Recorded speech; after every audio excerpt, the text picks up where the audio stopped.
Salam alaikum. Aujourd'hui, nous allons donc parler d'un savant andalou, Abu Muhammad ibn al-Baytar.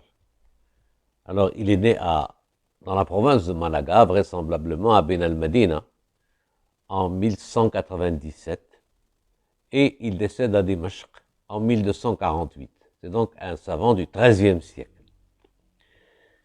Alors, c'est un savant qui est encyclopédiste, botaniste, pharmacologue et médecin.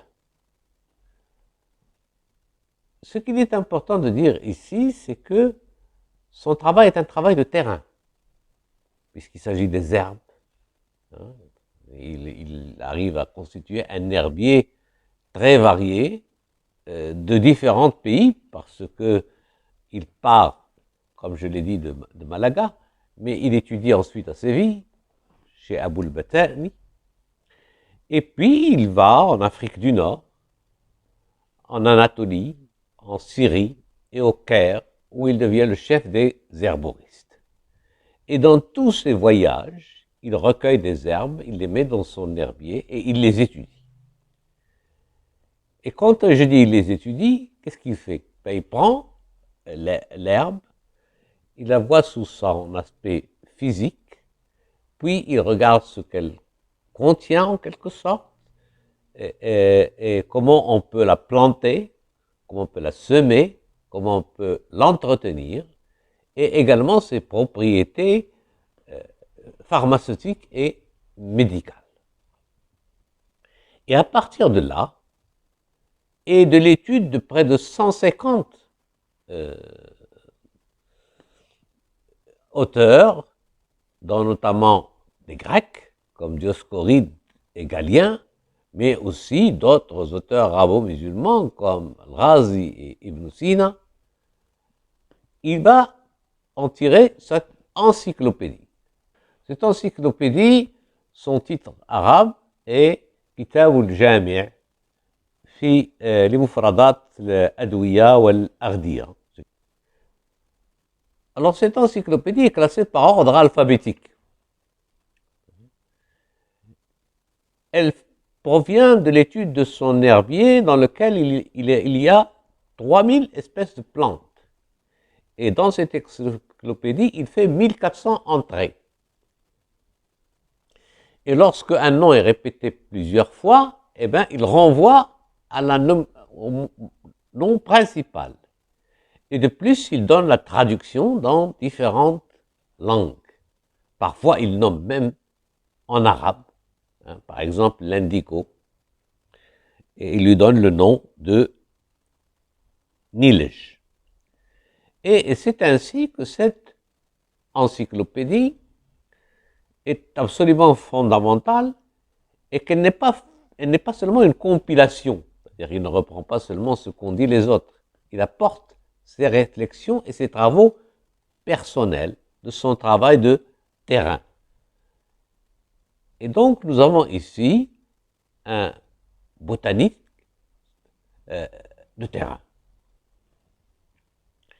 Et il faut dire que cette encyclopédie est très importante et qu'elle va être extrêmement utile, tant en botanique qu'en pharmacie et qu'en médecine.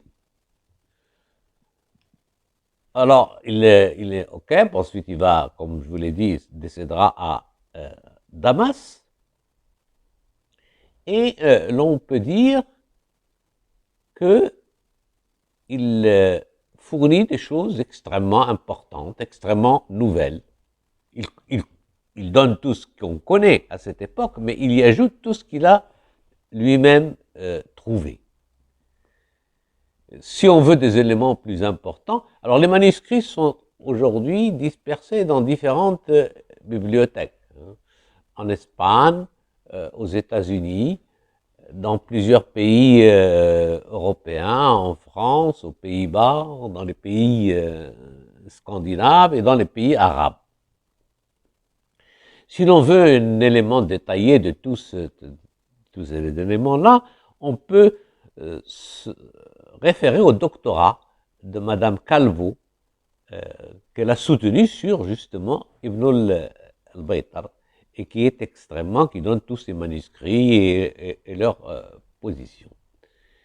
Donc, voilà ce que nous pouvons dire sur ce qu'a apporté Ibn al-Baytar à la botanique, à la pharmacopée et à la médecine. Si vous voulez, je terminerai cette vidéo en ouvrant de nouvelles perspectives. La plupart des vidéos que nous avons faites jusqu'ici sont fondées sur des éléments scientifiques. Je ne vais pas les reprendre, hein, tout le monde est connu, de l'optique à l'algèbre, aux mathématiques, etc. Je souhaiterais qu'à partir de la prochaine vidéo, on s'intéresse plus aux sciences humaines et sociales. À des gens, à des savants comme Ibn Khaldoun pour la sociologie, ou comme Ibn Rushd pour la philosophie, ou l'Idrissi pour la géographie, et ainsi de suite. Alors pourquoi cela? Parce que on ne peut pas comprendre toute cette floraison de la science arabo-musulmane si on ne la remet pas dans son contexte. Et son contexte, c'est la culture arabo-musulmane. Et pour étudier cette culture, il faut se replonger dans cela, et on se replonge à travers les sciences sociales et humaines. C'est pourquoi on essaiera de voir ces sciences dans les prochaines vidéos. Et cela va nous permettre d'abord de répondre en quelque sorte à la question: en quoi cette culture a-t-elle permis le développement scientifique et technique? Et de répondre à 3 questions qui me semblent importantes. Pourquoi ceci s'est arrêté, disons qu'il s'est pratiquement arrêté au XVe siècle? La deuxième question, c'est qu'est-ce qu'il a apporté à la Renaissance européenne? Et troisième question, qu'est-ce que nous pouvons faire au XXIe siècle pour redonner à la science arabo-musulmane sa place, sa renaissance dans le monde d'aujourd'hui?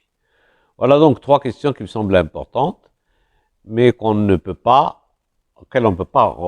répondre si on ne revient pas à la culture arabo-musulmane en elle-même. Et c'est ce que nous essaierons de faire. Et bien entendu, je vous remercie et j'espère qu'on va pouvoir réaliser ce second aspect des vidéos.